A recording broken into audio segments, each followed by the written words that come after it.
Premièrement, j'aimerais aussi aviser l'Assemblée que j'ai déposé ma déclaration d'intérêt pécuniaire au greffier. Deuxièmement, rapidement sur le pont, un peu comme l'a dit mon collègue Jean Fontaine, je pense qu'il faut rassurer les citoyens. Il y a plusieurs choses qui ont été dites ce soir, que les piliers du pont étaient sur du bois et puis qu'on avait failli perdre le pont. Donc, je pense que les gens doivent être rassurés. L'information que nous avons du MTQ, c'est que le pont est tout à fait sécuritaire. Et si le pont n'était pas sécuritaire, le pont serait fermé. Donc, vous pouvez le traverser sans crainte. Troisième point, relativement au fonds de recherche, c'est grâce à l'information qu'un élu peut permettre un meilleur usage des deniers publics.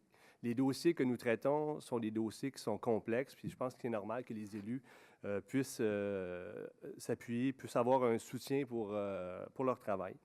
Mes collègues disent qu'ils ont renoncé au fonds de recherche pour faire des économies à la municipalité, quand en réalité, mes collègues n'hésitent pas au besoin de donner des mandats via la direction générale ou via le comité exécutif. Donc, tout comme mon collègue Justin Bessette, moi aussi, je me garde la possibilité de l'utiliser au bénéfice des contribuables. Quatrième point, le plan de conservation, il y en a été question beaucoup ce soir. J'ai entendu mon collègue Berthelot dire que c'était un plan innovateur. Il nous a demandé de faire des représentations auprès de Québec. Mon collègue Robert Quentin a aussi dit que nous avions besoin d'aide de Québec. À mon avis, je trouve que c'est une très mauvaise idée d'aller dans ce sens-là, de demander de l'aide de Québec parce que le plan de conservation est un mauvais plan. Ce n'est pas un plan de conservation, c'est un plan de destruction. Parce que pour protéger, le plan de conservation vise à protéger 1,28 % de notre territoire.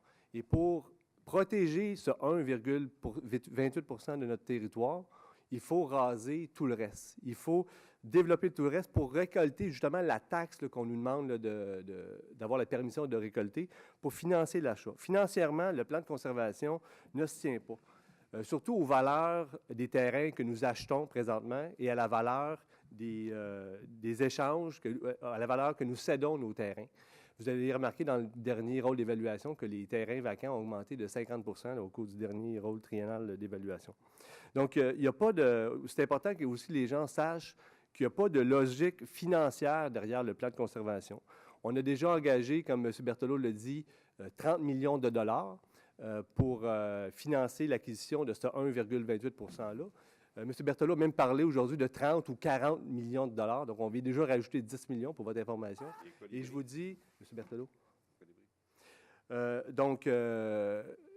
même 40 millions, probablement que ce ne sera pas suffisant. Donc, les contribuables devront encore une fois payer davantage. Donc, puis je ne suis pas le seul à dire que le plan de conservation n'est pas bon. Même le ministère des Affaires municipales a des réserves à l'adopter. Et le ministère de l'Environnement a également des réserves à l'adopter, et pour des raisons bien différentes. Moi, je suis très, très inquiet, un peu comme Mme Mété l'a soulevé tantôt à la période des questions, quant aux impacts juridiques et aux impacts financiers pour les contribuables lorsque le jour où ce château de cartes-là va tomber. Donc, mon collègue parle qu'on sera dans la boue. On appelle à l'aide à Québec. Moi, je pense que la Ville s'est peut-être un petit peu trop engagée et la Ville s'est peut-être mise dans une situation de vulnérabilité. Et qui va payer en bout de ligne? C'est nous tous, les contribuables. Donc, moi, je trouve, dans ce contexte-là, je trouve l'idée de Maxime Tremblay d'un moratoire pour toute transaction dans le cadre de notre plan de conservation, je trouve que c'est une excellente idée. C'est tout, M. Berthelot.